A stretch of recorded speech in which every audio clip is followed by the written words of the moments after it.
my name is Teresa. I am 10 years old.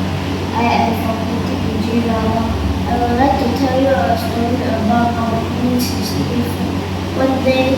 One morning, Bobby's mom wanted to bring Bobby to school because it was Monday, but Bobby didn't want to go.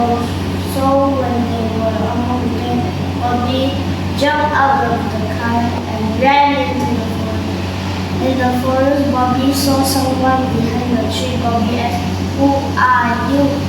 "I am Wani Baba." "Who are you?" said the person. "I am Bobby. Let's be friends," said Bobby. Wani Baba said, "Okay."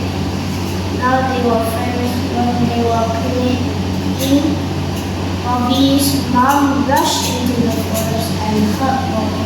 "I thought you got kidnapped. Never run away like that ever again." Wani Baba asked, "Who is that?" Bobby said, "She is my mom." Bobby's mom asked Wani Baba, "Where are your parents?" Wani Baba said, "I don't have one." So Bobby's mom adopted Wani Baba.